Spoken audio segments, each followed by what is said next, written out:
Sometimes it doesn't matter how much you spend on your monitors, how much room conditioning you've got, what amazing outboard gear you've got, or how many amazing top-of-the-range plugins you have, you're just not hearing what you're producing. And I know this from experience. I've got Neumann KH310 monitors over there.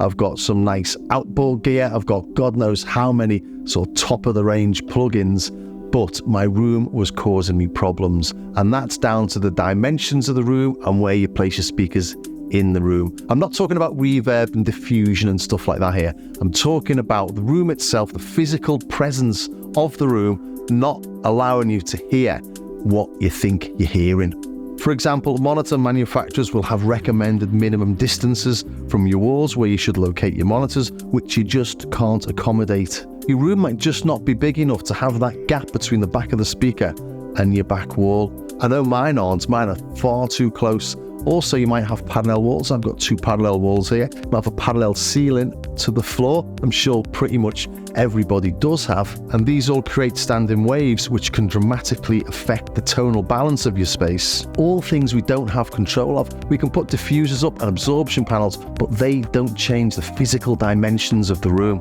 Professional studios will design out these issues. There'll be angled walls and ceilings where possible, but you can't really change the dimensions of your bedroom, your attic space, your cellar, your dining room, or wherever you've got your project studio. And that's where speaker calibration comes into play. And it works by taking a reference mic like this one, which listens to reference tones in your monitoring position and then adds a compensating EQ so that it flattens out the signal to give you a much more accurate representation of what you're listening to. The response curves you see from manufacturers are all measured in ideal situations, so you'll never get the same in a real-world studio. This is the curve for my speakers, and this is what I'm actually getting. There's an obvious dip in the low mids, as well as differences in the stereo field. Both speakers aren't outputting, or I'm not listening to both speakers being identical. And this was an absolute revelation to me, to be honest. I thought I had everything nailed down, but I did know there were some issues with my mixers. But the fact that it brought in the stereo imaging so well, everything just sort of locked into place. It was really quite amazing. The first one I bought was the Sonarworks Reference 4, I think.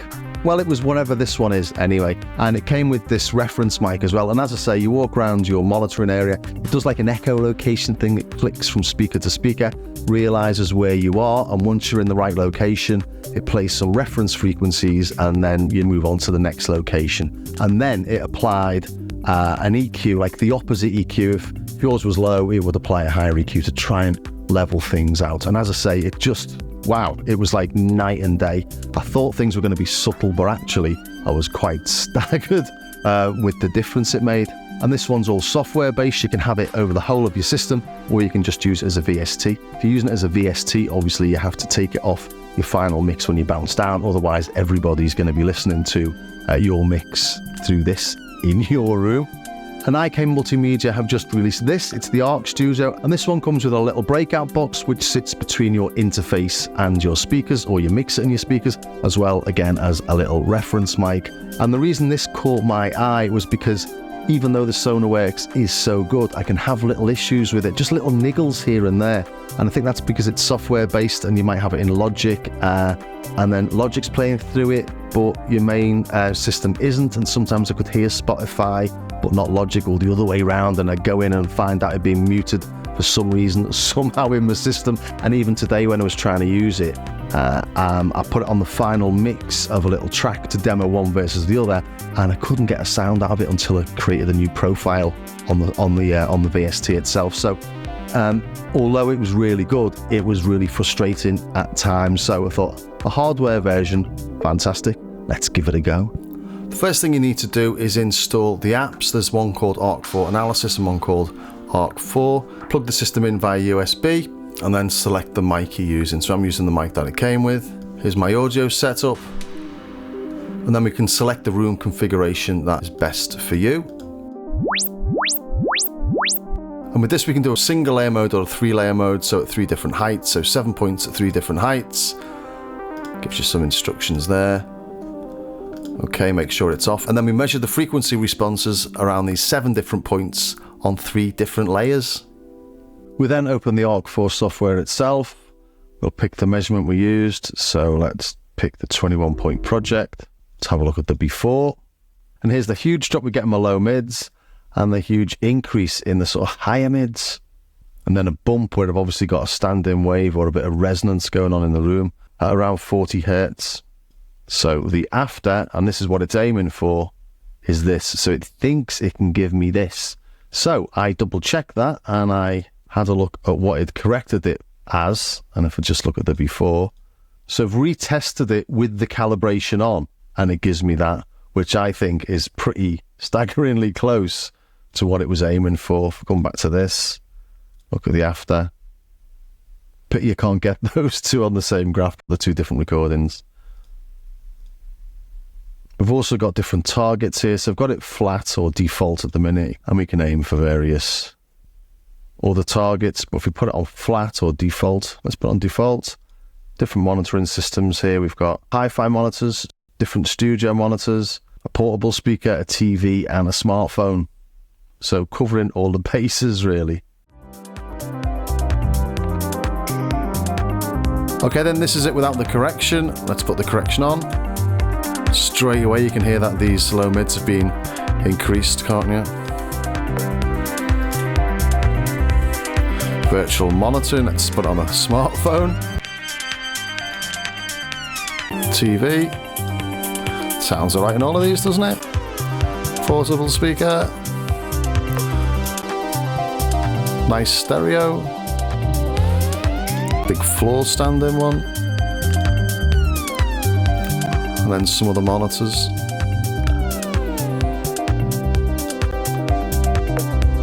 It's quite interesting, isn't it? The iLouds from IK. Smaller ones, and then back to my room.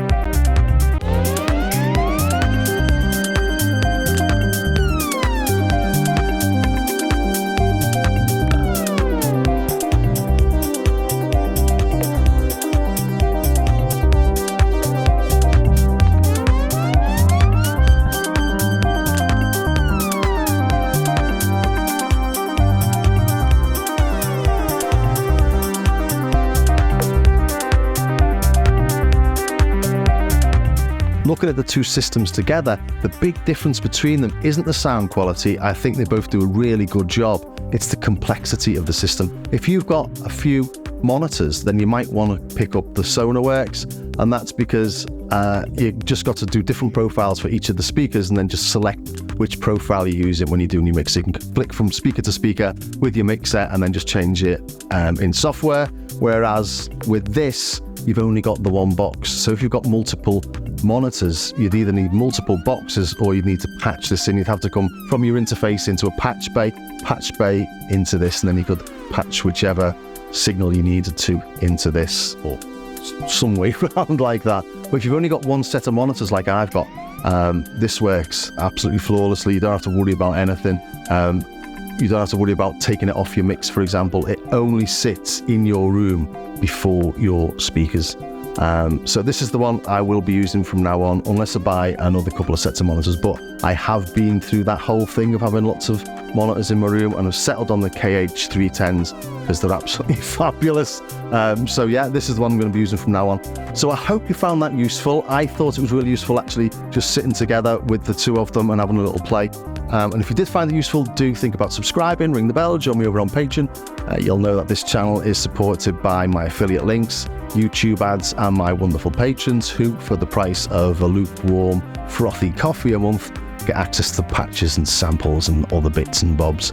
Also, do take a look at my Starsky Car website, where I've got patches and samples you can buy, and I've got free stuff as well. As I always say, it's nice if you pick up even just some of the cheaper bits. It really all does help to support the channel. Anyway, thanks for staying to the very, very end, and I will see you next time.